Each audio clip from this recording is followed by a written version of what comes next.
Matthew Cornell, welcome to the Undraped Artist podcast. Thanks. Glad to be here.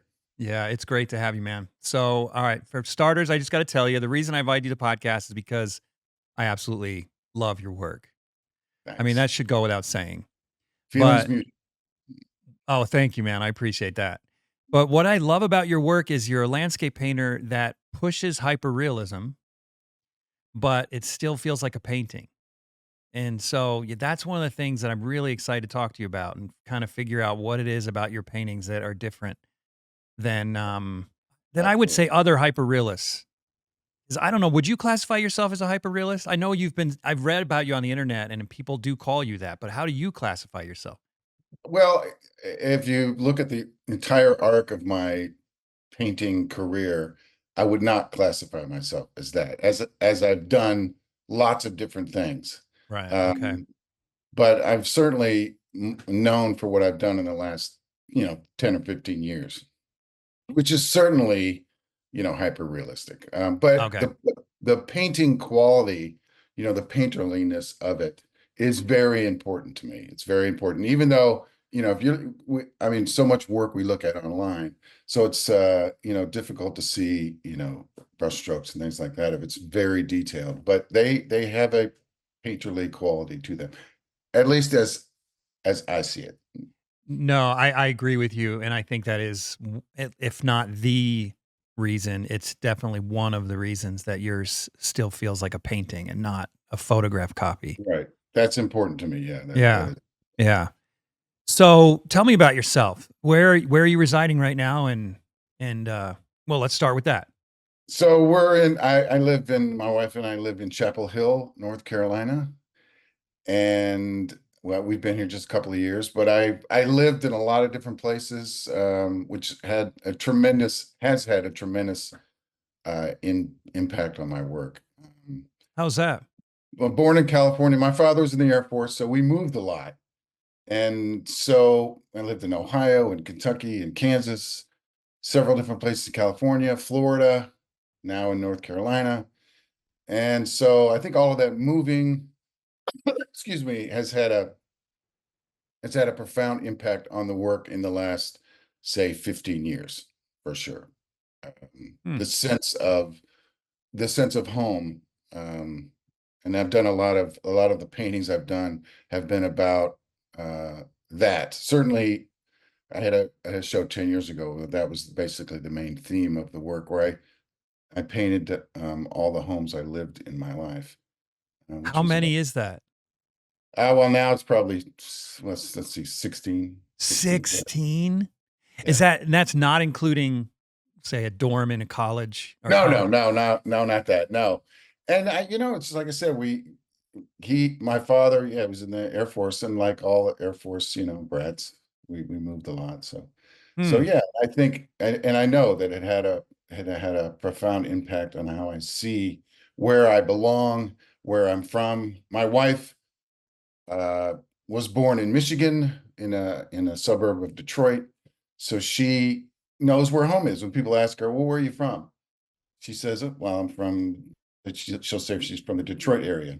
Mm-hmm. Whereas someone asks me that, I always say, "Well, I was born in California. We lived in Kansas," and I go through the whole thing. So I don't really have a sense of it, and so when we met, and I started doing some work about the town where she's from, and her home, her childhood home, which she only had one, and her father lived there for 65 years. So it In the was same house? same house, yes. No kidding. Incredible. Yeah. And I don't know if you're going to show work. Yeah. In fact, I'll pull up some stuff right now. That particular piece, but it had a profound impact on being at that place. But yeah, I grew up in the same house. Well, I mean, at 5 years old, I moved from an apartment to my home that I grew up in. And then I was there till I moved out to go to college. And Right. then, I've only lived in Salt Lake since. But it's never felt like home here in Salt Lake. So Where did you I've often wondered what it's like for a person, and you probably couldn't even tell me because it's all you know, right? But I've often wondered what it's like for a person who's never been in a place very long, if you ever even have felt that Right. feeling of a home, or if you're just sort of, a nomad. Yeah, it feels like that. It feels like that, and my wife, like I said, having lived in the same place, Yeah, her that's entire crazy. childhood was such an opposite experience for me. And we used to visit in the summers. Um, Before he passed away, we would go up and visit him, and we would stay in that house. And so I used to kid with her. I said, "It's sort of like we're dating now, and we're in high school, you know, being back at the being back at the Are house." we allowed to sleep in the same room? Yeah, I know. It was well, we don't need to get into that, but it was weird for her. But yeah, and I think I really enjoyed it. I really, I got a sense of a place. I got a real sense of this town, which wasn't particularly extraordinary, really. Didn't even have a real downtown.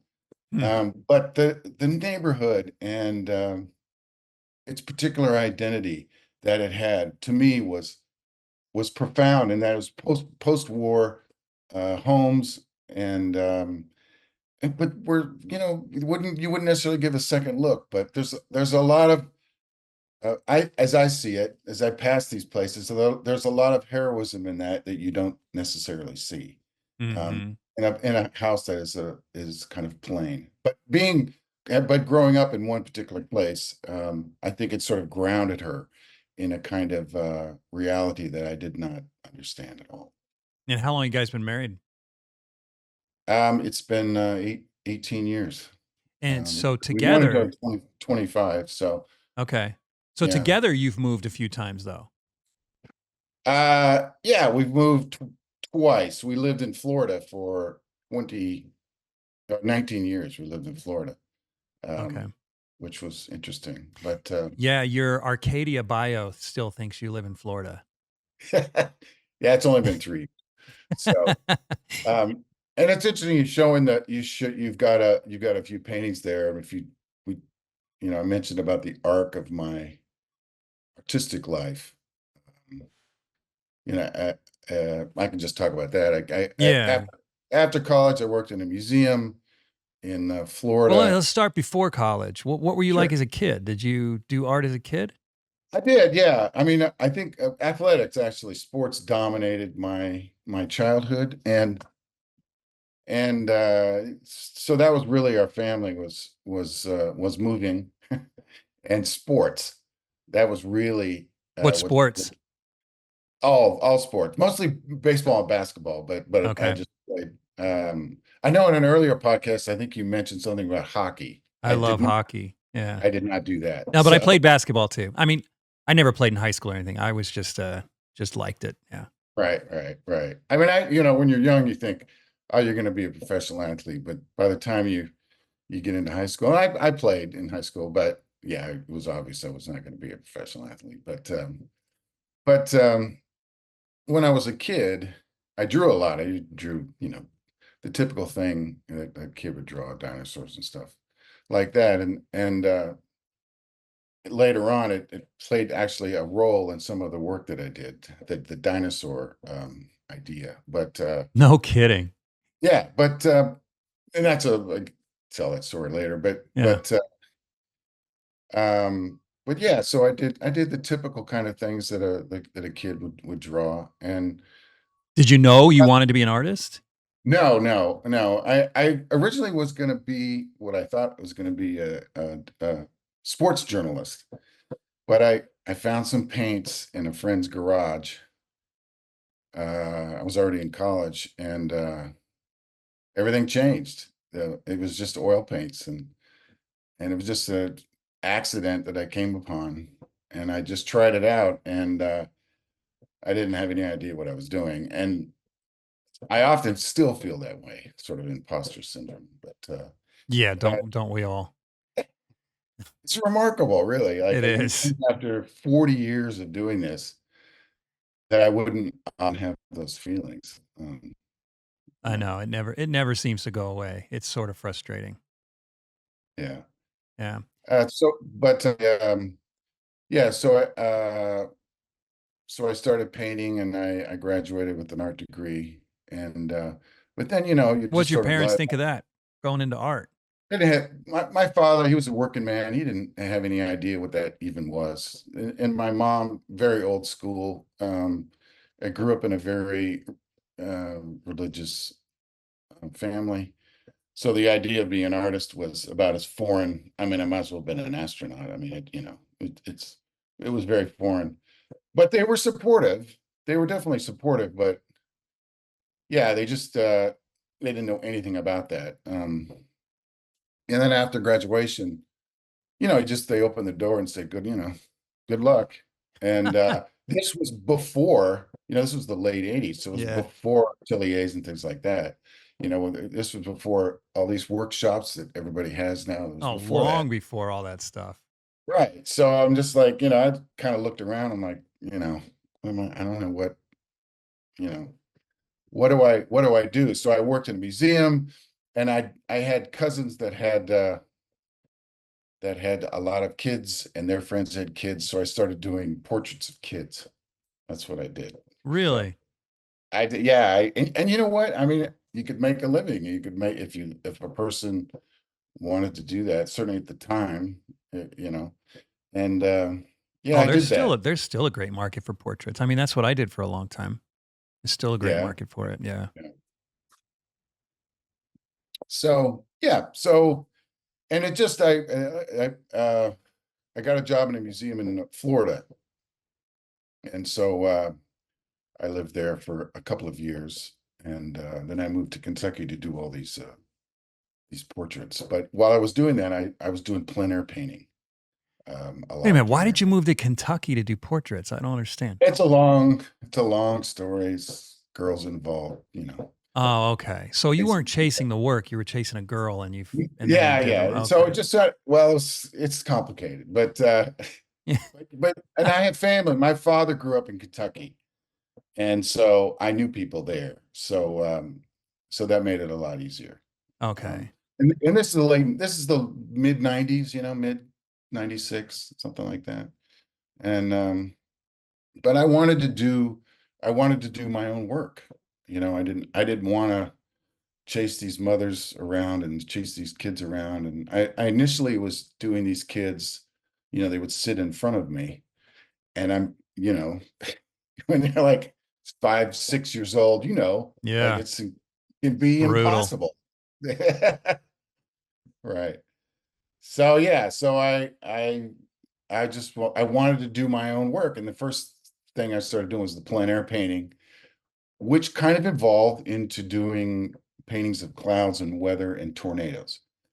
And that's sort of where it all started, was these So large, plein air painting in 96 though, 96-ish, it was you in its infancy. I mean, obviously it's been around forever, since the 19th century, but at least, but I mean, it was kind of out of fashion for a long time. So what spurred right. that Well, idea? I had a professor in college. I don't remember, his name was so long ago. Dominic Cretara was his name, and he kind of encouraged me a little bit to do that kind of thing. Hmm. And to be honest, like, my knowledge of art history, my knowledge of materials, especially then, was quite limited. I mean, I really didn't know. I still feel that way, but I really didn't know anything. And so what's the easiest thing to do? Just take your paints, go outside and paint some landscape like that. It's a fairly easy thing to do. And it's just a matter of seeing. It's just a matter of I just would set up a little easel and paint, and I showed the work a little bit, but the opportunities weren't anything like they are now, as you know. And Mhm. it just took a long time to sort of figure out what it was that I was doing. And by the time I became somewhat competent at it, I started moving into these atmospheric tornado pieces just because I found them to be more interesting. And having lived in Kansas as a child, I was just curious about it. I was curious about the sort of simplicity of shape, the simplicity of line with a tornado, just this, an inverted triangle. And I just sort of I fell in love with that. And that's kind of where my, you know, career So did you started. become sort of a tornado chaser?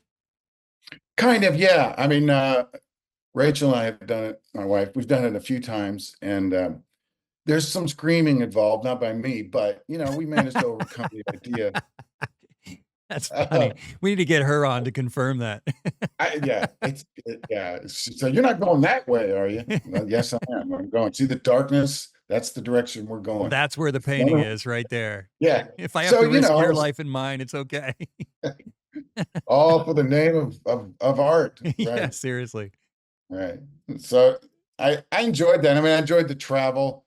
We traveled a lot when I was a kid, so I enjoyed the driving. I still drive. I've been everywhere in the United States, everywhere. And I just love being out on the road. I still do. And chasing weather. Um, and that was the late 90s. And I started doing, and I don't know how many, the people that you've interviewed have done art festivals, like street festivals. That's I where I not a first, lot actually. Yeah, come to it's think of it. yeah, it's an interesting group of people, and these people have made a living and had homes and families and things like that. And there's a small percentage of people that do painting, but yeah, but that's where I started. I started Really? showing it at street festivals. Yeah, and it forces you to kind of build a body of work. You have deadlines, just like a show, and just like a gallery show, and it really forced me to produce work that made sense, is cohesive, and so that the audience in a street festival, you get a massive audience. 95% are there just to walk around, but you get a huge audience, and it allows you to sort of evolve and get a lot of different opinions about what you're doing, for sure. Yeah, that's sometimes good, not always though. No, well, I mean, for me, it was I just needed feedback. I Yeah. needed feedback on what I'm doing, and I felt that was uh, that was important. And then from that, I you've got up uh, paintings of the Ocean. wave Yeah. ocean. Yeah, so I drew a sort of a parallel between the simple shapes of the tornadoes to the simplicity of the ocean with just a horizon and in the water. And it fascinated me quite a bit. And by the time we had moved back to Florida, and yeah, so I loved the rhythm of the sea, and Mhm. how from a simple thing as just the water itself, how you can get a tremendous amount of variety of shape and color and atmosphere and things like that. Yeah. So how did you go well, first of all, how did you do in these, fairs, these art fairs? You'd be shocked how I would not say that I did particularly great. There are people near me and around me and would do phenomenal, just absolutely phenomenal. Oh, But I know some people who've really had some success. That doesn't surprise me at all. huge. Yeah. It's shocking actually. But I survived, and I could have very good shows. I could sell a fair amount of work, which sort of allowed me to essentially do whatever I wanted, Mhm. and You mean paint whatever you wanted? yeah, just paint whatever I wanted. And Yeah. and oftentimes, I mean, everybody's different, but artists, sometimes you have to make choices if you want to survive as a painter. You take commissions you may not necessarily want, and you do various things that you may not necessarily want. So and for me, doing the festivals, kind of allowed me to do kind of whatever it is I wanted, and I managed to make a living at it. Um, so yeah. Okay, you were kinda scared me for a minute there. I thought you were gonna go into, like, I became a male escort or something in order to support my habit. Yeah, not well, that was before Yeah. that was before the art. We don't want to talk that we don't talk about that Yeah. period. Good. But So yeah, how'd you transition? How'd you yeah, transition from the fairs to the gallery? Because 'Cause you're in Arcadia now, right? yes, and I've been for 20 years. I've been with him for That's a long time. it is a long time. Yeah. I mean, it's all a matter of in my case, um at the fairs were limiting for me, and so I wanted to make different work and things like that, and so I started showing at galleries. And to be honest, it just sort of happened quickly. Like I showed in I started making these after the tornadoes in the water. I started making these very small postcard size landscapes, and I liked the idea that they were very small, and that if a person, you want to look at them, you had to look really close. And when you did, when you looked close, you saw a huge vista, like it was a huge thing that you were sort of looking at. And I like that. I like people looking close at it. And I was picked up by a gallery in Chattanooga, and the Chattanooga gallery. Did you apply to this gallery? How'd that happen? I, I, oh, my wife, she's in the other room. She's reminding me of our history. Yeah, so we Do we need to interview some her artists. instead? Yeah. Oh, yeah, that's what happened. We did a show. Some artists that I knew that did the street festivals. Yeah. We all got together and did a couple of shows, like Art Santa Fe, and we made a gallery. And so that's where we show. We did Art Miami and Art Santa Fe in the very early 2000s. And it was there that a gallery in Chattanooga saw me and wanted to show my work. And again, it was these very small 4 by 6 inch uh, paintings. Hmm. And she then went to, uh, there used to be a show, I think it was called the Affordable Art Fair in New York. And she went to that, and Arcadia was at that And then show. Arcadia poached you? Yeah, so he I guess, I don't know, he's wandering around and he saw my work, and he called me from the show, actually. He Yeah. was in he was in his booth, and he called me and he said, "You want to show with me?" And I said, "Well, it's a little awkward, but sure." So this would have been it was 20 years ago, 2004? 2005 or 4, yeah. Okay. Right around in there, yeah. Yeah. Okay. So, yeah. So they've done well for you then. Yeah, I mean, I'll say I was fortunate to be in a gallery like that, and for the work that I'm doing. And there's just been a lot of very, very good painters, very Oh, good yeah. artists that have been represented there. And yeah, I think he's given me the space and the time to kind of paint whatever it is I wanted. And he's done very well, and he has a gigantic amount of exposure, and most people within the realist world, know that guy for sure. Mhm. Yeah. Yeah, Okay, so let's go ahead and look at your work then, 'cause, you brought up a few of your series, and I'm really curious. So first of all, you don't have a website, it looks like. I could not find a website. I do, but gosh, there's so many things with social media that you have to keep up with, Oh, and I know. It's crazy. it's a full-time job, and I just sort of let it kind of fall by the wayside a little Yeah, bit. I've done similar with my site, but I couldn't even find your address. So we're at Arcadia Okay, yeah, website, but we'll pull up your Instagram too. sure, Um, sure. but you mentioned painting simple houses that were inspired by your mom or your mom, Freudian slip there, your In-laws. wife's father's place, Yeah, yeah.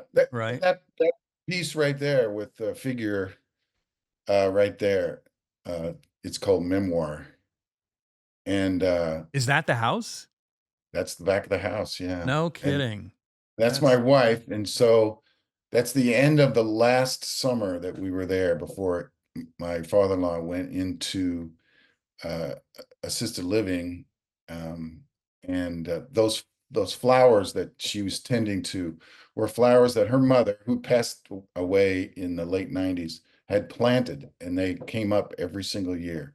And while we were there during the summer, she would always tend to these flowers that her mother had planted, 20, mm, 25 years ago. And so for me, I this idea of a childhood home, a place that you recognize that where you're from, not just in an abstract concept, but in an actual physical place. And for her, I think it grounded her quite a bit. And for me, again, I don't have any idea where I'm from, and I'm always sort of in search of that. And being there, and it was obviously many years after her childhood, but being in this home, it was like a museum because not a lot had changed in the many, many years that her father had lived there.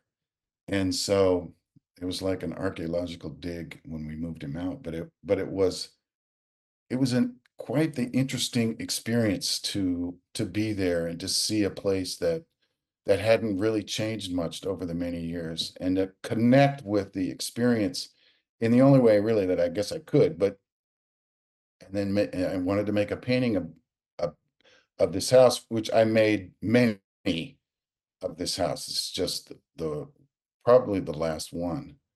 mm. And you can see the neighbor's house behind it, and they were very close. She was like the woman who was still alive at the time was like a second mother to my wife Rachel, who's in that Wow. painting. And I really connected to that place. I connected to that experience. And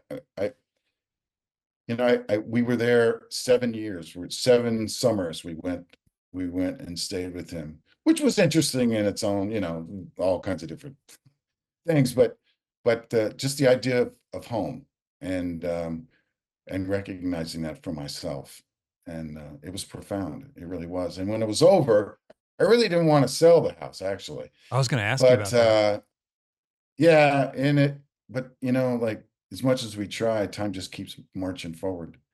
We can't stop it. We can't stop change, and it inevitably things, move on, and they slowly recede into the past. But it was for me personally, I was incredibly grateful to have the experience of having been in this place that meant a lot to them. Certainly her father, who lived there, like I said, 60, I think it was 64 years. Mm. And the change that must have occurred in the neighborhood. But these are like simple, like I said, post-war 1950s houses. I think this was built in 53. Very blue collar, suburban Detroit. Um, and the kind of places that you wouldn't necessarily look twice at. But these people, like I said earlier, there's a sort of profound heroism that maybe I was placing on the experience, but that I felt from a man who had, her father, was a volunteer. He sold insurance, and he was a volunteer firefighter for also like 65 years. Mm. And this place, the only place that he knew essentially, um, as an adult, as a married adult, as a father, and then that the time after that. Did you keep any of these paintings of this house? I just have to take a minute to thank each one of my generous patrons for your part in keeping this podcast going. I could not continue to do it without you, so thank you so much. If you're not a patron yet, but you love the show and you listen regularly, please consider becoming a patron. It's really easy to do, and it doesn't have to break the bank. Just head over to theundrapedartist.com and click on the link Be My Patron on Podbean. And then choose a monthly donation amount that fits your budget. It's that simple. No, I'm Oh, sorry. no. We do have one. Okay, good. Yes, and it's the front of the house, and it's called Pilgrimage. And I don't even know if it's on the Arcadia website, but I'm glad we never sold it, and we're going to keep it. And eventually, maybe her niece might want it. I don't think it's on there, but Oh, no. Okay. it's a painting that was part of that series where I painted all the my childhood homes, including my parents' childhood homes. My mother only had one. My father had three. Um, and then of course Rachel's childhood home, which was that one. Hmm. Yeah, you're Um, getting me thinking about painting my childhood home. That's I, that's and, really I mean, inspiring. I could tie in one of the pieces I did during that show was a piece um, in which we went back to Kentucky. We lived in this house for 3 years in the mid 70s in Bardstown, this little town called Bardstown, Kentucky. It's near where my father grew up, south of Louisville. Mhm. And so we went back to this house, and the gentleman had purchased it just after we left. He had turned it, ironically, into a barber shop, which I thought, I thought was kind of funny. But he was very kind. He led us into the house, and we kind of wandered around the house. And we went downstairs, and downstairs on along the railings, I made actually a little movie about this. But along the railings were our names from the mid 70s. We had written our That is names. too cool. It was really like I mean, I get kind of goosebumps thinking about it right now. And then on the wall were these two dinosaur drawings that Of I had yours? of mine from like 1975, And I walked down there, and going down into this basement was like going down into a cave. And I saw these things as like cave drawings, like the Lascaux, you know, drawings in the cave of the dinosaurs represented that for me, the sort of beginning of my artistic career. And they were there the whole time. I didn't have any idea that they had survived. And I didn't really remember until I got down and saw them again.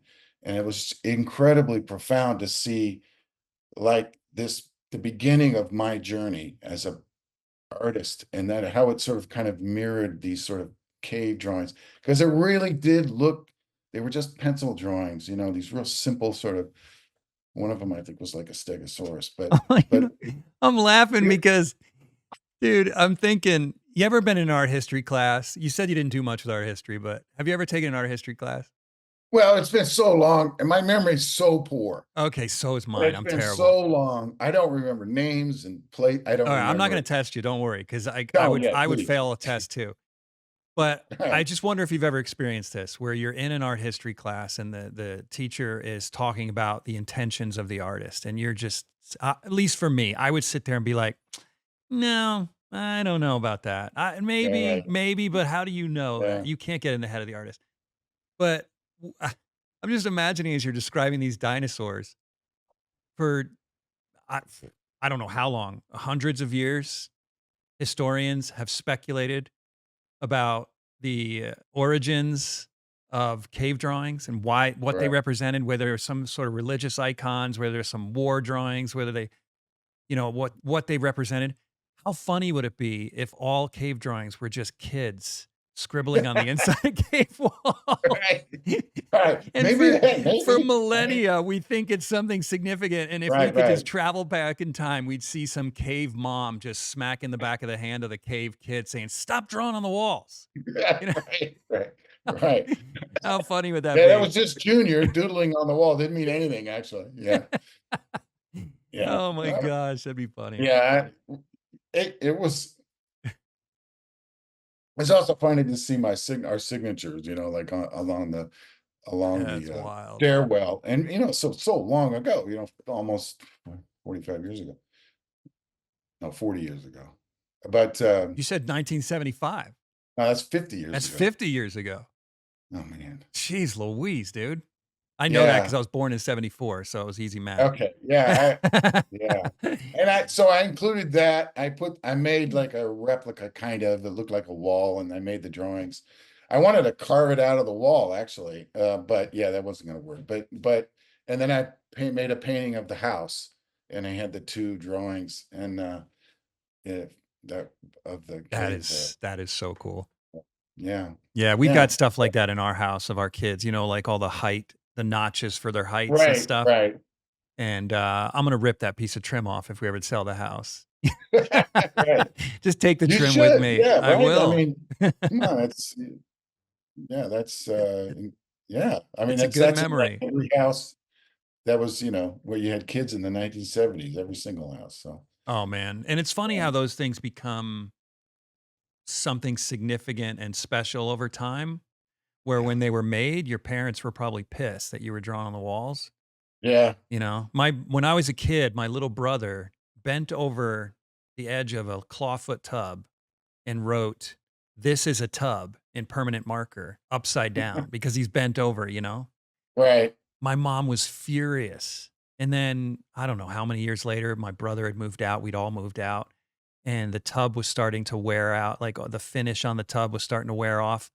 My mom had to have it refinished. And she was heartbroken to have to cover up the "This is the tub" graffiti on the inside of the tub. Oh The my very gosh. same graffiti that made her so infuriated when it Yeah. happened. She's like, "I can never part with it." Now, it's funny how those things change. Yeah, yeah, that is yeah. Yeah. All right. Well, let's look at a little bit more of your work. I got to tell you one thing here, actually, because this is really, you might find this really interesting. This whole story about your wife's house reminded me of something. I had a guest, Karen Weinberg, and you listen to the podcast, but I don't know if you've seen that particular one. Does that ring a bell to you? No, it doesn't, no. Okay. Well, I'm pulling up her Instagram right now. Let me see. So it's this one right. Where is Karen? Right here. Okay. If you haven't heard this episode, Before you we get you got to started, hear I'd this like to take episode Alright. because her life story is insane, and she talks about. I'll just go back to the thumbnail here. It's right here. So she talks about how in the episode how she nursed her husband right up until he died for 5 years. I think he had uh, Lou Gehrig's disease. She'll have to forgive me if I got that wrong, but basically where your body stops working, your muscles stop working. Eventually he couldn't eat. I mean, he Right. couldn't talk until he eventually just couldn't breathe and then he passed.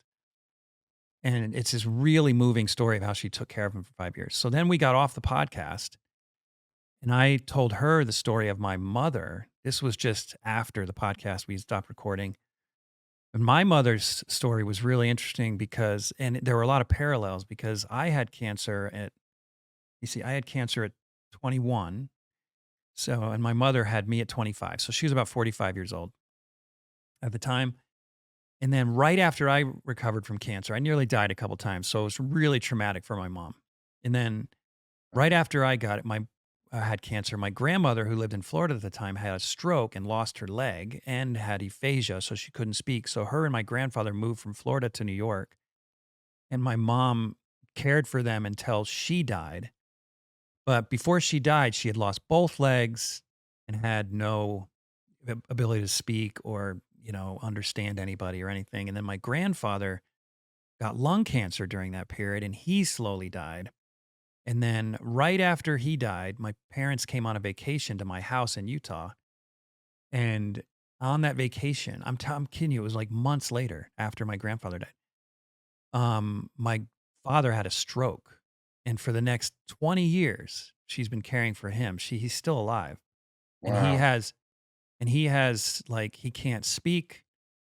He understands some things. He can barely walk. He can't take care of himself at all. So she's been basically taking care of a giant toddler for 20 years. So since from 45, she's 75 now. For 30 years, she's done nothing but care for people. So I told Karen this, and Karen said, "Oh, you have to send me." Oh, and I forgot this one part. And I told Karen, I'm like, my mom needs to just move out here, like somewhere to my sister's house in California, to out here to Utah where me and my brother live, somewhere where we can like be with her.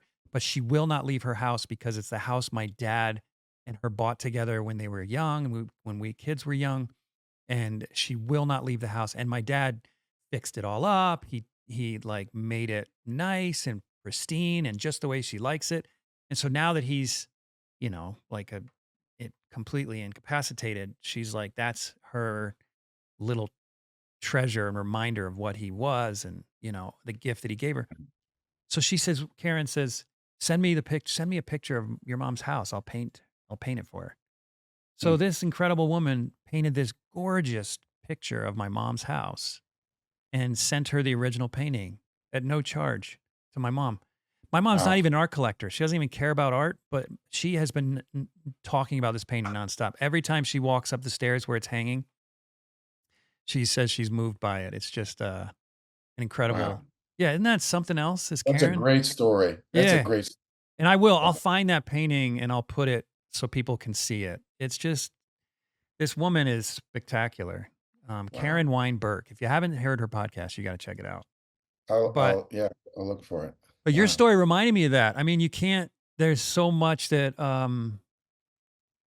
yeah, you really become attached to your childhood home, like, or to the home where you raised your family, or in my case, where my mom raised her family and my father essentially rebuilt this whole home, you know?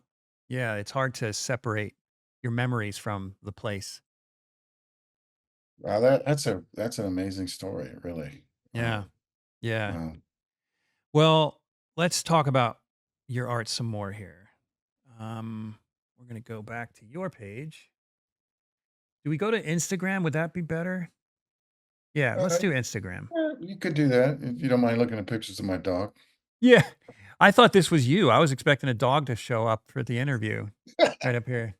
She's right around the corner, believe me. She's not shy at all. That's funny. She'll come right up to the yeah, she'll tell you everything. I'm So, surprised she hasn't barked. yeah, we've been lucky. So, yeah, one of the things I love about your work too is the lighting that you choose. You always do these really not always. I mean, this is pretty Yeah, what's the word? right. Pretty common. Pretty standard, yeah. Yeah, Mid but a lot of it is just so not standard. I mean, look at this. And yeah, it's that's it's yeah. such a strange subject, and yet I would totally hang this in my house. I mean, what an ugly building. I know. Well, it's down the street, about a mile, I should say, Yeah. in suburban Detroit from, my wife's, um, where she grew up, and I would go in the summers occasionally, and I'd hit golf balls there, and, one night, there's 3 cars out in front, I'm like, "You know what? I think this is a painting right here," How yeah, did so you think that? well, I just started I started and you can't always see because it looks like my subject matter is all over the place. Um, but often I like to paint places that I frequent Okay. and that are familiar to me and that are part of my history, like sports is a part of my history. So I'm just like, I'm gonna paint this golf shack and it's a driving range. And it actually looked very interesting at night, like just dark with the lights on and everything. But I couldn't get it right, and so I never finished it. But yeah. So and I like Wait, Twilight. wait. This isn't finished right here? No, that is, but it was another one where Oh, that a was different totally one. dark, and it Okay. was just the light, the lights that you see of the in the background that light up, where the Right, driving right here. Yeah. right there, yeah. But yeah, I like the twilight. I like the mystery of twilight. I like the half light, where even the most boring thing can look kind of mysterious and interesting, when it just has a kind of like a half light on it. And yeah, that's part of the reason why I do this sort of twilight thing. Plus, it has a kind of romantic feel to it sometimes, but generally I kind of like the midday light can be so harsh and I don't know, it doesn't allow me to enter the painting the way a twilight piece does Yeah. for me. So how do you manage the gathering reference for something like this? Because I'm assuming you are using photography at least in part, right? Yes, yeah. I mean, I because I did a lot of the plein air. I think it helps tremendously in the ability to sort of paint things the way that I want. Because if you just use have used predominantly photography, like you're just so limited by the way the camera sees things. And I used to set up and try to paint things just like this. And there's all kinds of various reasons why it's difficult, weather is not Yeah, like it consistent. lasts 2 minutes, maybe? Right. I mean, you just Yeah, only got like this. I'd be painting for 20 minutes every day for 2 months, yeah. and it's not possible. So a lot of times I'll go out and I'll make a really quick sketch. I'll make some notes and I'll take some pictures and I'll go back and make the painting from that. And they're not always successful, but um, generally, if it has the appearance of how I want it to be, then I'm good with it. But um, Do you yeah, do anything in the photography side of it, like bracketing or I don't even HDR know what photography? I I don't even know That's what that is. great, I dude. You're know. so old school. I'm just like, well, we'll make it a little lighter here, make it dark. I know. I don't even. Yeah, You don't even know what it is. That's great. I I don't love it. even know what that I'll is. just tell you So for the people listening. So bracketing would be that you take multiple shots at different exposures, and that way you can use the exposure to the foreground for and also the exposure to the sky, because photography often will have a very small dynamic range in value. So right, right, so so if you expose to the sky in your photograph, my guess is the foreground was too dark in the photo, right. and I then don't you probably combine them necessarily. and I you don't fix necessarily them. combine them. Yeah, I just sort of. I tell you what I've done recently is if I had like my sketches there and then I have the pictures, I will sometimes paint right on the photo. I'll just say, all right, you know what, this isn't right, and I'll just make a painting Oh, so right you're on the printing these photos. yeah, I will print them out and I'll have them right next to me, and sometimes I will just literally just like paint like a change the sky entirely. And then if I don't like it, then I just print something else and I'll paint a different sky, like things like that. That's And Photoshop for a guy born in the '60s is what you're there you doing there. go. Right. There you go. I mean, I don't know why. I'm just like, well, how do I do this so that it makes sense? And You are familiar with Photoshop though, right? yes, I have photo. I do that. I don't know how to work it that well, but yes, Okay, I do have Photoshop. But the thing is, like, photography is just so limiting in it terms of is, seeing the yeah. color and things like that. And so, when you're outside and you're looking at the actual object, direct observation, it's just so much better. Like it's just so much better. And I feel like having done that a lot, and I still occasionally will do it. It helps. It helps tremendously. Hmm. So when you go out and do a sketch, are you just doing something real rough to get the right values and colors? And then Yeah, real, real, real rough. Yeah, I don't have anything. are you familiar with T. Allen Lawson? Yes, I know his work. Yeah, Yeah, he's spectacular, but he incredible. Yeah. I interviewed him a while back, and he does this thing where he brings out, I think it was T. Allen Lawson. I'm 99% sure it was him, but he has this thing where he brings out all of these color swatches because he's done, I don't know, maybe hundreds, I don't know, tons and tons of different what do you call them again? Where you oh my gosh, see what I mean? My memory's terrible. Don't ask. I'm not good. Oh yeah, I we're can't. the two of us are like just gonna I yeah. can't save you right now. I when can't. when you when you like when what is it called when you like have when you do all the color swatches and you oh my gosh, I'm such a moron. Can't even throw your life preserver right No, now. nothing. You got nothing for me? I got nothing. I don't know. Yeah, I got nothing. Oh, color, it's called color. Ah, freaking A. Okay, My anyway. my wife just said color wheel. No, that's close though. That's close. See, I've never done this thing, and now I can't even remember the name of it. Oh my gosh, it's terrible. Anyway, he does these color studies where he just has little swatches of color. It's gonna come to me like in 10 minutes. And he brings them out into the field and he'll just put a number so that there'll be a number or something on that little color, and then he'll just put the number on the sketch. He's gonna email me and be like, That's interesting. that's not at all what That's I it. do, Jeff, but that's how I remember it.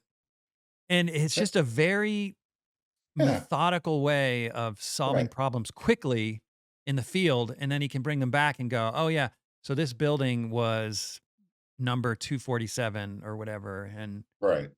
it's kind of a trip. Yeah, that is interesting. Hey, you got to use whatever tools work for you. It doesn't Yeah, matter as far as I'm concerned what they are. But yeah, that's great. I mean, his paintings are beautiful. they're They're incredible. extraordinary. Yeah, and now I'm not gonna be able to even focus on the interview because all I'm doing is thinking about that stupid word. I'm so brain dead. Well, since I don't know what it Yeah, is, thanks. I'm gonna Thanks, man. matter. Alright, anyway, let's look at a few more. It's gonna come to me.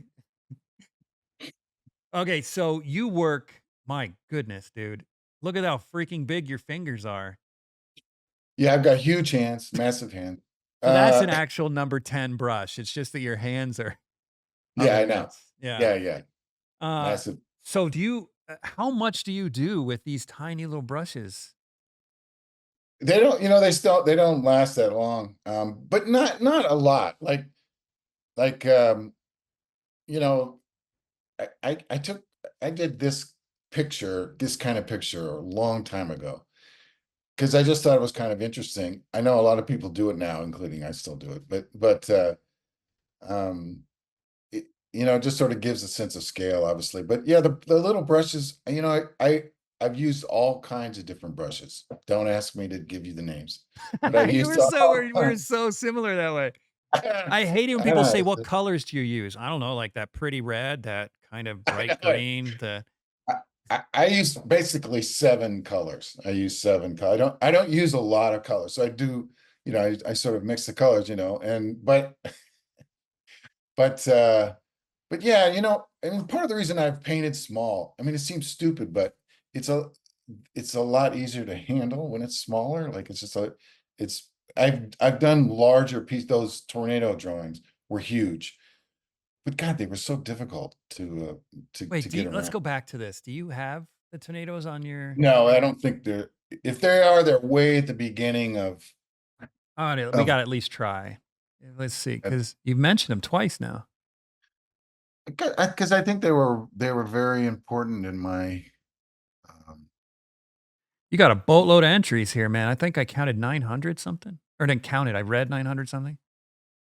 oh, was it? Yes, some repeat Yeah. for sure. No, well, You yeah, have my to go point is it's gonna way. take a while to get down there. Yeah, you're gonna watch out for the dog. There's the dog. Um, Well, there's something that's a cloudy day, but that's probably as close as we're gonna get, huh? I guess that's a photograph, I think. Oh, is it? That's the problem with Instagram. Everything's so You tiny. can just go, yeah. I mean, All right.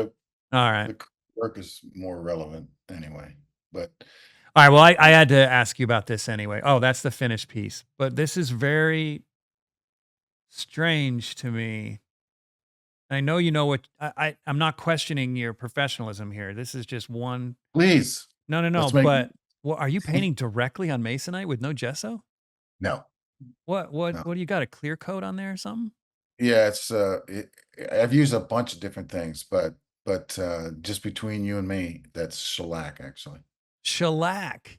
Yeah. Okay. See, I knew you. That's why I was hesitant to ask because I don't want to come off all like, Yeah, dude, what are you so doing, man? But so that's if I perfect. get some calls, I figured if I get some calls, in about 15 years, your painting is acting very bizarre, weird, and Yeah. melting. I'll be like, listen, I don't Sorry, he's getting sucker. You've old. been paid. I already Yeah, spent the money. too Yeah. late. It should be okay. But yeah, I mean, I tried a bunch of different services and this is me not I don't know. I feel like I've struggled with materials for a long time. And I never felt like I got a great start to the with that. And you learn obviously mostly on your own. But man, materials have always been a battle for me. And Why is that? What about them? do we want another podcast? It's the issue with layering and drying and the paint never really behaves in a manner in which I want or my Oh, so it's intention not that it's not lack of information. It's just you're struggling to make the materials perform the way you would way that like I them to want. perform. Okay, Yes. I got you. but, they often they often go right when I'm trying to go left, and I don't know why all the time. And, Yeah. there's some people, David Eichenberg, I don't know if you know who that is, but Mm-mm. there's a number of artists who know a ton about materials, and I've just never been able to apply their knowledge with what I'm trying to do, and I just sort of feel like I'm just gonna kinda fake it, Well, give me an and example of what you learned from a artist like this that well, kinda I went mean, backwards when you tried it and why? I think that's that's the relevant to listeners because I bet a lot of people go through this. yes, I mean, if I knew the answer, because I still sort of feel like No, but I think even knowing that you struggled with a particular thing could be useful in helping someone okay, else solve a problem. So alright. give me an example of something that you were told that should have worked, but when you applied it to your technique, it didn't work. Okay, well, it partly in is it the use of white in a mixed, like, not all whites behave the same, they behave differently, lead white, and I've learned from Julie Beck. Hey, I remembered her name. Do you know Julie I know the Beck? name. She's in Mhm. Boston, yeah. So she knows a lot about materials, and so we talk often, and I've never liked the anything really but titanium white because it's fairly opaque, and, Mhm. and all the other whites have a kind of transparency as as far as I'm concerned in terms of the way that I'm doing it, and so I struggled with, uh, having to go back in and you know, layer a painting. And when I do that, it often dries in a manner that I'm not particularly happy with. It often dries too dark for what it is that I want. So I'm not the transitions for me become Wait, difficult. wait, wait, And wait, I wait. know What's that got to do with the white? Now I'm confused. Are we talking about well, 2 different issues? so the titanium white I only need to paint one time, whereas Oh, any so of you're saying because things sink in and now the 2 layers don't match, you're trying to avoid layers altogether with I'm trying to avoid layers altogether. Yeah, and okay, I can't. okay. Yeah, and I, whenever I talk to artists, and we could have a conversation forever about this, but whenever I talk to artists about it, they always say to me, I don't have that problem at all. And often I'm like, It I'm just thinking, depends on what you're doing. I know exactly what you're talking about. And when I you're I just as don't. refined as you, subtle shifts in value when they dry make a huge difference. But for someone who's Huge. looser, you don't notice it. No, no, I know, and I No. know that. Yeah, Yeah, that's right, the thing. But I used to do these big fields. I don't mean fields like a grass field. I mean like empty shape, like fields of color, right? I still do it occasionally on a family portrait or something. And if I don't what I've discovered I have to do is just sort of rough in the field color as I'm painting the figures. And then I have to mix a huge pile of that color and get that field done all at once because if I put that color down, let's say it's a pink behind the figure, a pink field behind the figure. right. If I put that color down and then I try and paint the figure on top of it and I have to remix the pink to kind of get a nice soft edge transition between the figure and the field, Hmm. it'll be a perfect match until the next day. And then I'll have a darker pink band around the figure the next Yes, day. But yes, it's so subtle. It's so, so subtle that you wouldn't notice it if it were a grass field, but it's not a grass field. It right. has to be perfect. It's a perfectly even Yes, field of color. So I yes. totally know what you're talking about. That's Totally. exactly it. Only for me, sometimes it's not subtle. It's really obvious. Like it really, and I often wonder if am I not waiting too late for the lower layer to dry? So Huh. in I order wonder why. to avoid, yeah, so that's just it. Yeah, you wonder why I do too. I don't know. Might be a scale issue too. Maybe a value difference in smaller scale makes a bigger difference. Yeah, it definitely could be that. So I've just Hmm. learned to sort of do it the way that I know how to do it, So you're and hitting this all always wet into wet, period. once, yeah, You get one this time, huge value range wet into wet. yeah. So you got to be really careful to get the right values the first time. I know, and I don't always. I don't. I What always do you feel do? like Like let's say you miss the values right here. I have to. Scrape it or wipe it off. No, I will have to repaint the entire. So Like you'll this, so it'll dry the next day and you'll be like, "Oh crap, I missed the value. I have to paint the whole thing again." I gotta repaint the whole thing. Yeah. And it is difficult. Like it's because you're kind of guessing when you don't have all the colors down on the board there, and you no relationship between one and the other. So yeah, it's a guess. Yeah. And Man, so I love that OCD. That's what makes you good though. Not willing to I would compromise. like to, yeah, I just wish I wish I had more knowledge about the material. If I was say 21 again and taking, workshops with all of these, I there's just don't so know. many I amazing. think you're selling yourself short. I don't think it's a lack of knowledge. I think you just have unique problems with your unique painting style. Yeah, right, right. But I mean, you just have some kind of workarounds, and ultimately, all that really matters is what's the painting like. Not that, hey, Right. I didn't get this transition and this, over here. Like that's not really that important unless it's so distracting. But it's really about like, what am I looking at? What is the image that I see? Is it interesting? Is the for some people is the application of paint interesting? Because like you've had, is it Quang Ho? Is that how you Yeah, say Kwang his Ho. Yeah. name? Kwang. Quang? I've never met. He has such a, I think some of his paintings amazing application of the material. And so Yeah, it but you're not just going to kind of notice. That's a perfect example. You're never going to notice if he paints on it again the next day because there's what right. much more chaos in his work Yeah, than yeah. yours. Controlled chaos for sure. But Yeah. yeah, but yeah, and but for me, ultimately, it's less about the material and more about what it is I'm painting. Does it matter? Is it important? Is it important to me? Is it personal? Things like that. This episode is brought to you in part by Rosemary Brushes. If you're one of my listeners who's a professional artist, you're already using Rosemary brushes. But for the rest of you, come on, take your work a little more seriously.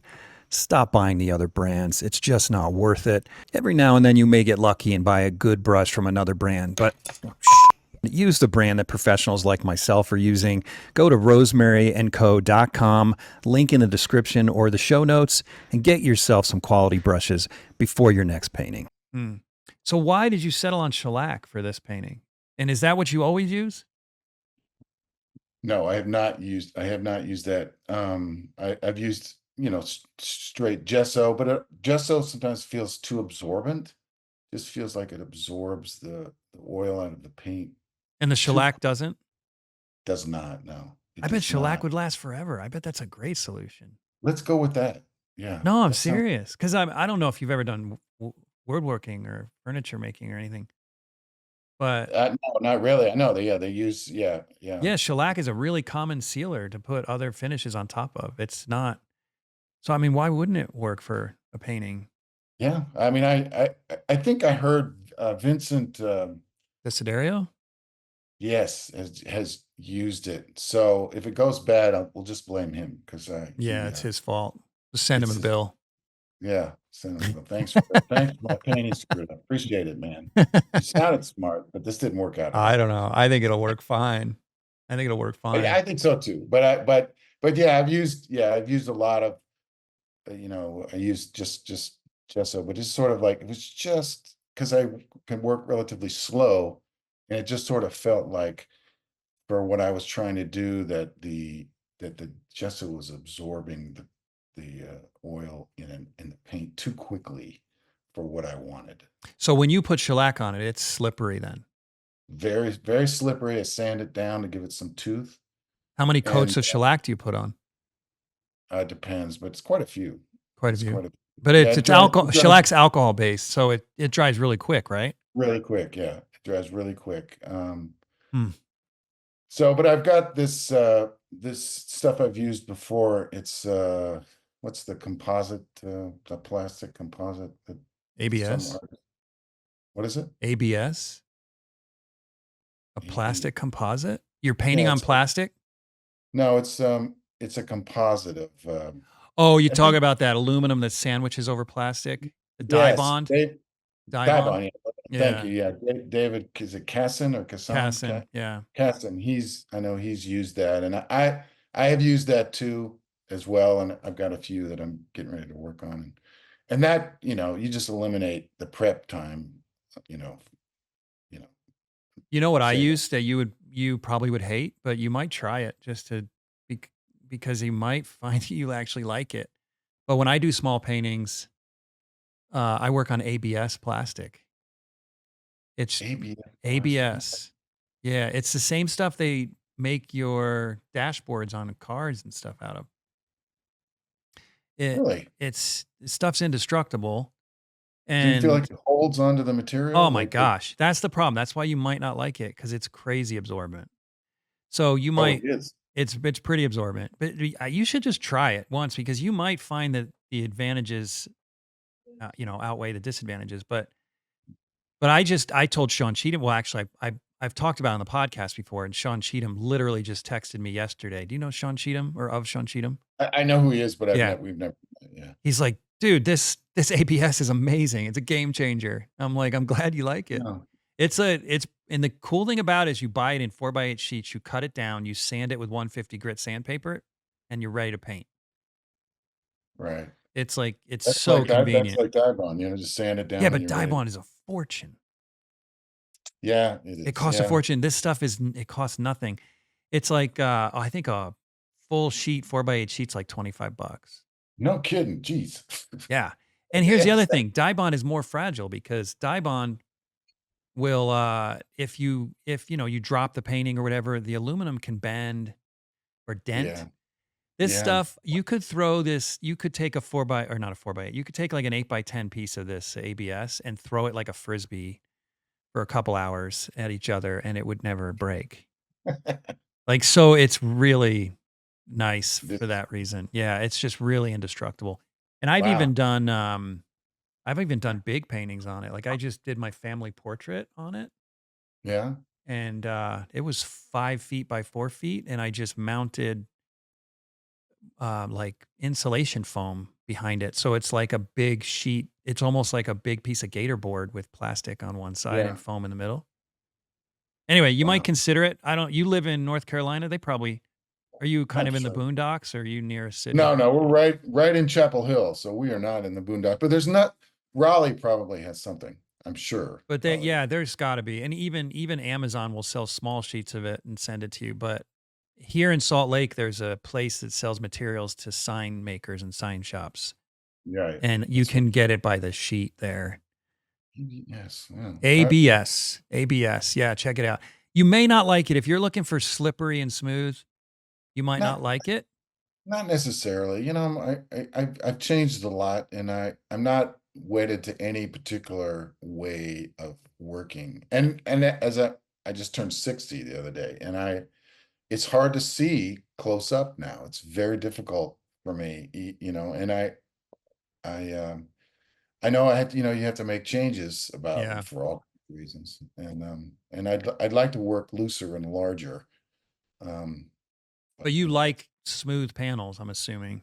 I have, in the past I didn't do that with other work, but just with this, like in the way you've got up there, yes, it's smooth, yeah. I like And smooth because then I can control the texture. I'm not stuck with right, the canvas texture. right, right. Yeah.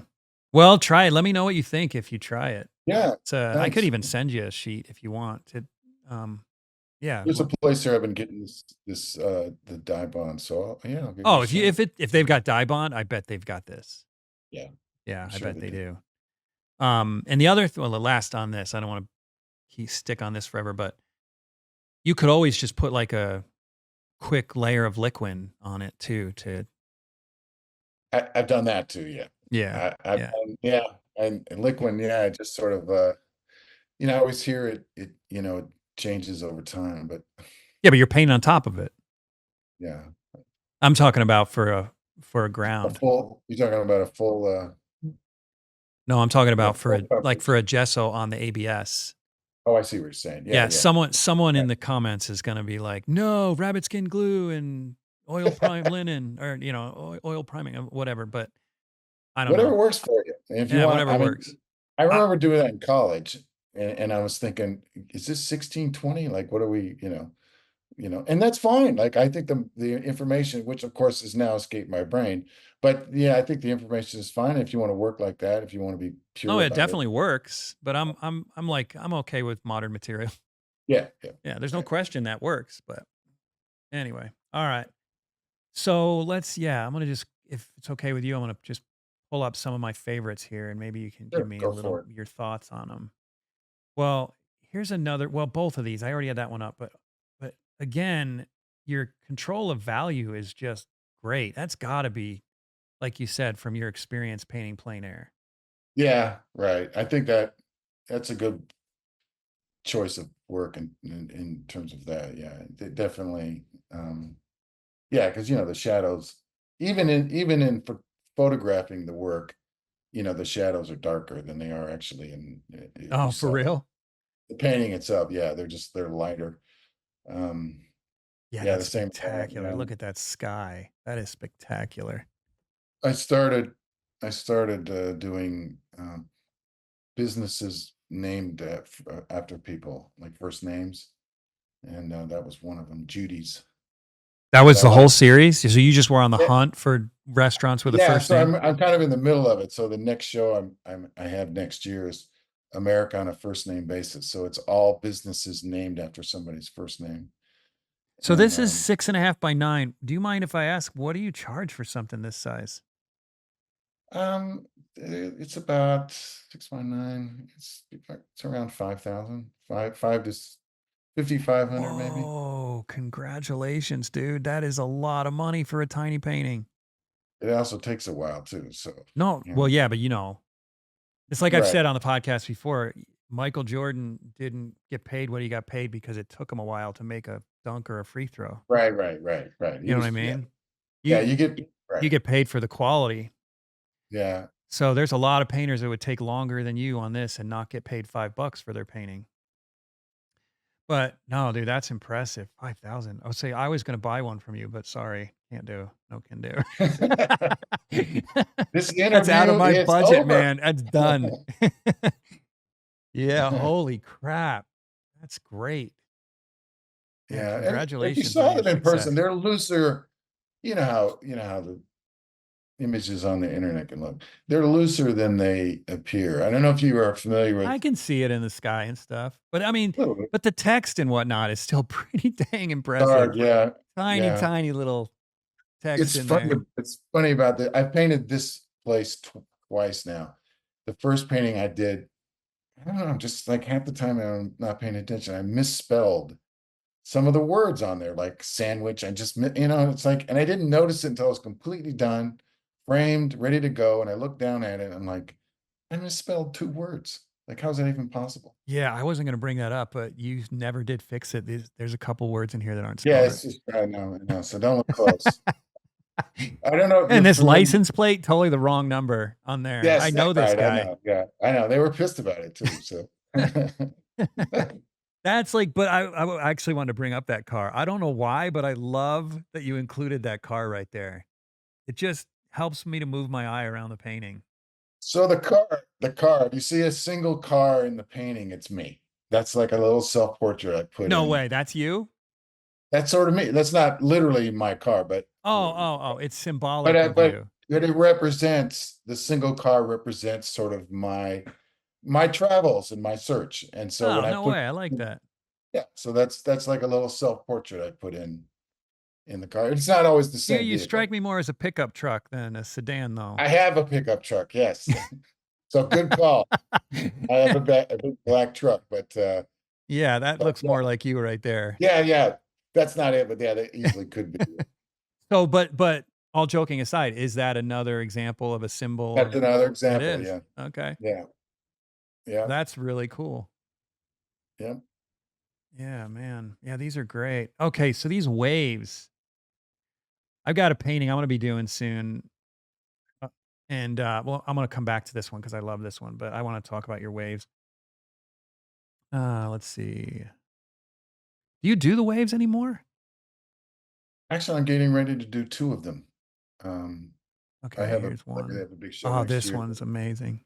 but yeah, these it's surprisingly, these are looser. Yeah, they're When I much looser than they look when it yeah, was when I reduced, first it looked started like doing them, crazy they tight. were incredibly tight. I mean, the first couple I did were You have you could those? way at the Look at that. beginning. Look at that. Yeah, that is loose. It's looser. I mean, Yeah, it's all it's relative, right? But not right. It's all right. It's all right. Right. yeah. That's Ah, tiny. That's like 4 by 5 inches. you're kidding So, me. um, Jeez. Yeah, you've got a beautiful control of color too. Very subtle color shifts through here. It's really, really it's nice. funny. I always feel like I'm just winging it, I just sort of feel like, Yeah, join the club. right, right. I mean, there's so many people that the way they describe their approach, the way they describe their approach to color, so very impressive. And I just sort of think, gosh, I'm just kind of winging it, really. I just sort of feel like I don't know anything about light, cool colors, warm colors, and I just sort of like intuitively do it. Have you ever taught? No, I've no, I have not.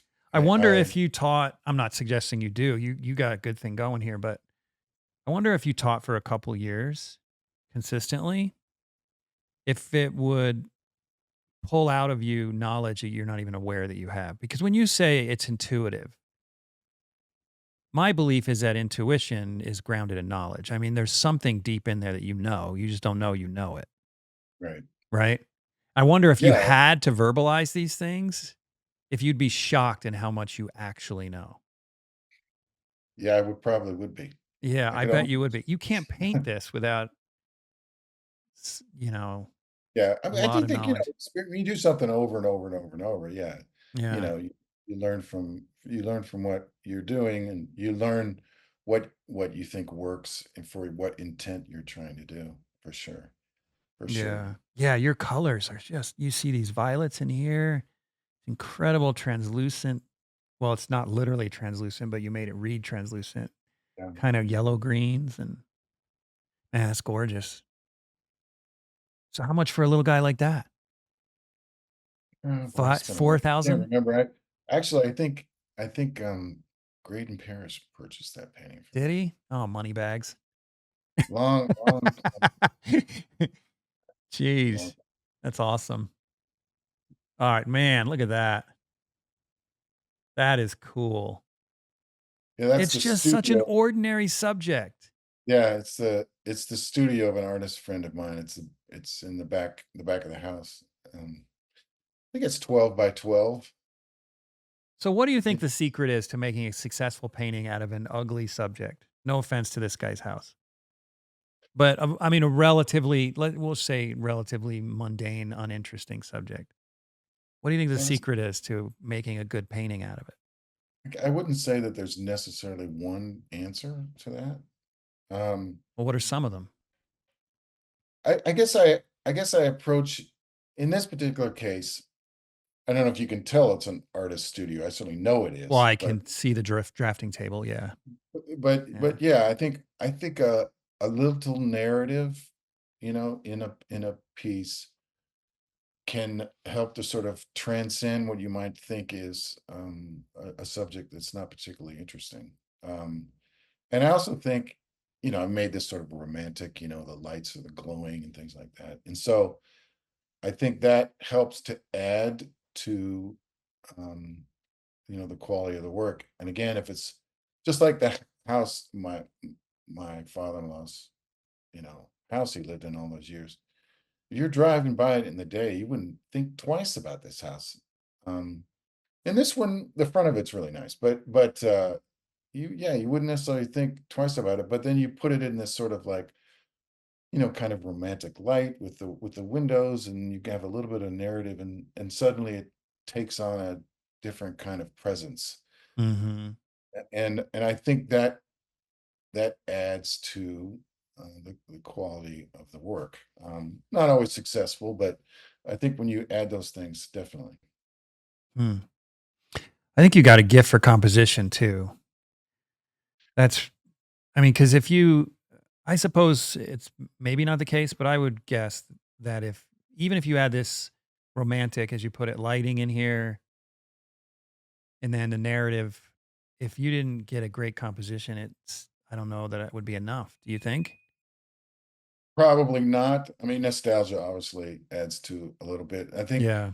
a lot of people will look at the some of the house paintings I've done and say, "Hey, that looks like a house I grew up in," and so Yeah. they sort of identify with it in that manner. Um, Hmm. but it's funny you say composition again. Man, I never really thought it was my strong suit at all. Like I just sort of feel like I'm guessing half the time. Well, But that's one thing I believe personally that can be completely intuition void of knowledge. I mean, I think knowledge helps composition to make good compositions, but I just think some people just have a gift for it too. I don't know. yeah, Maybe I'm wrong about that. I have a friend that is very good at it, and You're very good at it. I think you yeah, have that gift. I mean, you don't know if you don't know you're doing it, yeah. I you mean, know. I just sort of, yeah. I think it's again, it comes from doing over and over and over. Yeah, This was just, maybe. this was a kind of a funny painting. This one's a trip. Scooby Doo, yeah, they're stopping to get snacks for Scooby Doo at a little building there, Is and that was that legitimately there like that? no, it wasn't. No, so I got that was kind of hard because I actually went and visited somebody who had a vehicle. It didn't work out. But there was a guy, God, man, he was like in Georgia, it was in Georgia, rural Georgia, that collected and created vehicles from like 1970s cartoons and stuff. He had like a Batmobile and various other things. But he had this vehicle, but it didn't work for what I wanted. But I got that uh van off a picture somewhere on the internet, but I used the the um, two different pictures. So the angle would work for this particular painting. So it was quite the like Whoa, man, guesswork. you Frankenstein that quite Yeah, just well. right, I right. had Just no kind of like pieced idea. it together. And that building didn't look anything like that. It didn't have that sign of the dog with the, I think there's a dog bowl. It didn't have that. Just kind of made it up. So Are you serious? so yeah, but um Dude, you really knocked that one out of the park. I had no idea.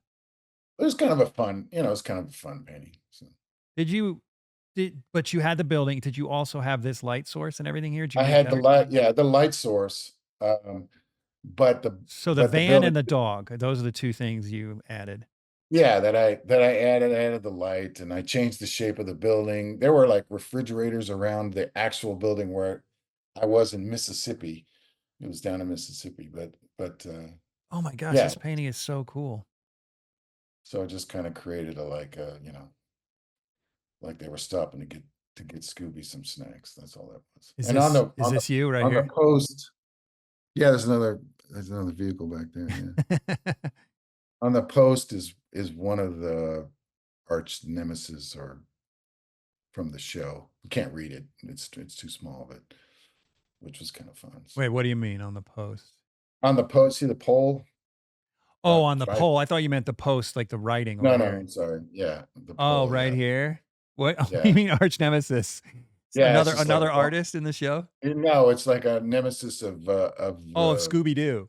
of the Scooby Gang. Yeah, Ah, okay. I can't remember which one it was, but yeah, I said wait, it's like a wanted sign, and then it has a picture of them on there. So So did you actually find the Scooby-Doo car with the headlights on and everything?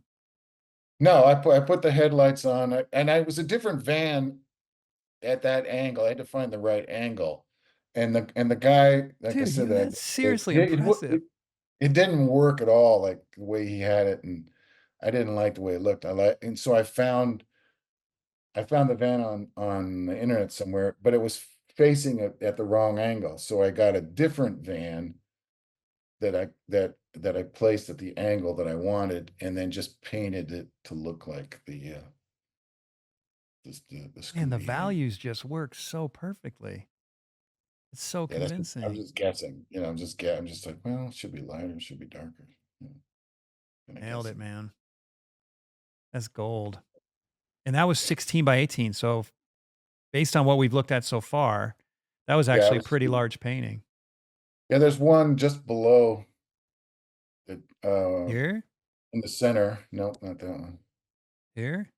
Nope, one below that in the center. That one. That one's big. How big is that? That one is like 35 by 40. Oh, wow, that's really big. Yeah, that was yeah, Ah, so I love my the wet street. it's in suburban Cleveland. My friend, his parents died and he inherited their house. Hmm. That was his childhood home He and he commissioned moved it? that. What's that? He commissioned it then?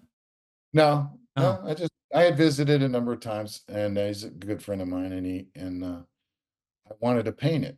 I wanted to paint his childhood home and he had, like I said, he moved back in it and so I went there and that's what I did. I made that and I call it inheritance and hmm, yeah, so it it's beautiful. worked out. Yeah, it's beautiful. Um, let's see. Man, Actually, if you go to the beginning of this, then that's the latest work I've been some of the fair, like state fair and things like that. Like that's I've a been trip. How big is this one? It looks small. yeah, I think it's 12 by 12. Okay. Yeah. That is too cool. Yeah, so I don't know. We went to the state fair in Maine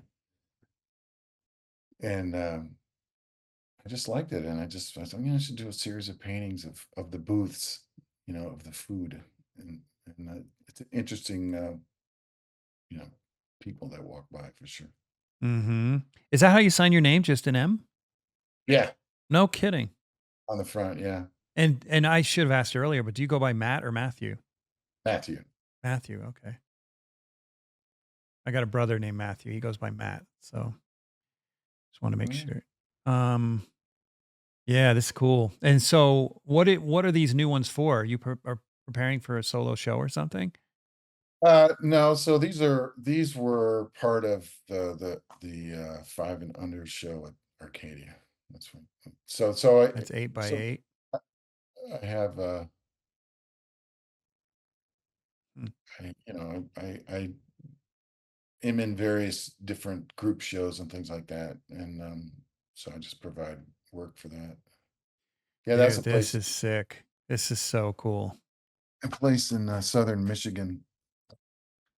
It's a highway that runs east-west in Southern Michigan that has, mostly closed, but had it used to be like a place where people would summer and they would go to like little amusement parks, real old time amusement parks in the 50s and 60s.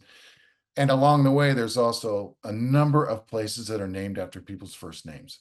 So Randy's Barbecue was one of them. So I painted that. That's great. And And that's did the sign, I mean, I have to assume it did because you're obviously in complete control, but I wonder if you made it all crooked to add more character or if that's actually the way it was painted on the trailer.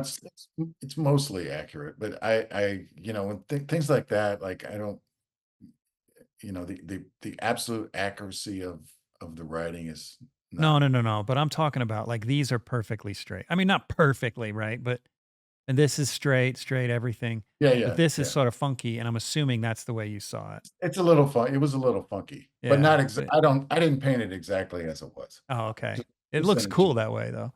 general sense. Yeah. Yeah, it looks cool. There's the single car again. Yeah, there you are. Yeah. That's awesome, man. So what is next for you? Do you have any shows coming up or anything?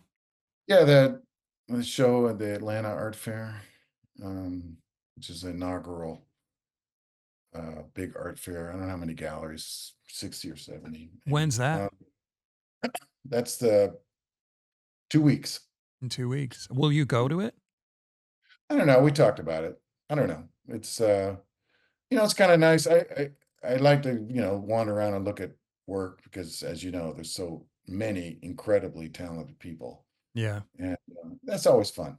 That's always fun to do. So then I have a solo show next year, and some other little gallery things. And the solo show is also at Arcadia?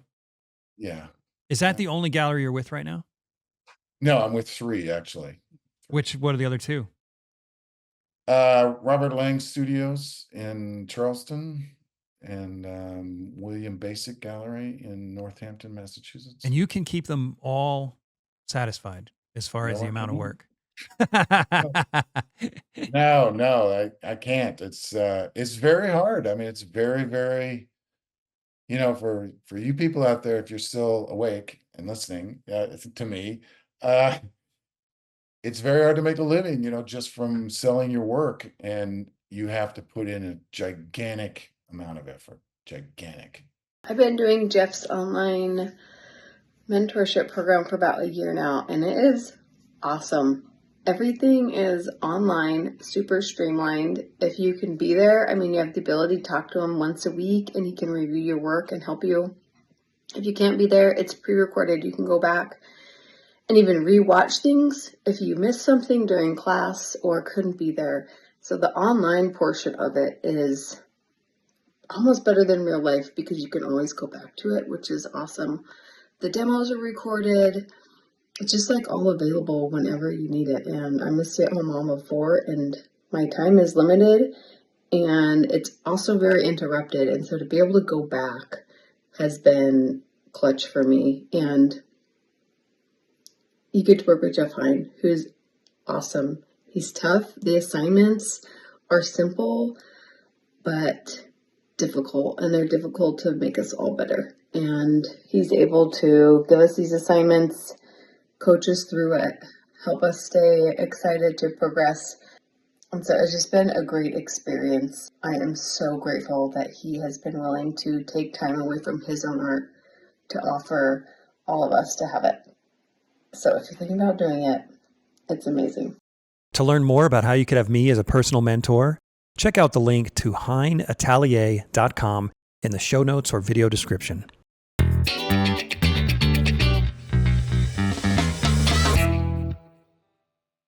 Even at the price point you're at.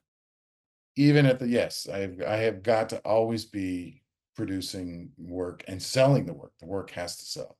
Yeah, and the Otherwise, reality is you sell it for 5,000, but you're getting 2,500. That's a right, big right. chunk. It's a chunk, yeah. So Yeah. you know that you're an artist, it's a lot, it's a ton of work that Mhm. you do, and a lot of it doesn't have anything to do with making a painting. It's all this other extra stuff. But yeah, it's like I try to do as much as I can, and you know, that's it. Yeah. All right. So if you've heard the podcast before, then you probably know my last question. So my last question is, what advice would you give to an aspiring artist that you had or wish you had? I often think, what would I tell my 22-year-old self? I often think that, um, after punching myself in the face, that'd be the first thing I do. Saying Wake stop up. being a douchebag. Yeah, that's right. For God's sake, man, grow up. Um, yeah, an aspiring artist. Really what I just said. I mean, I think the most important thing is pay attention to what you're doing. Um, I didn't always adhere to that advice because I often get distracted by things that I wanted to do, and you go in 6 different directions.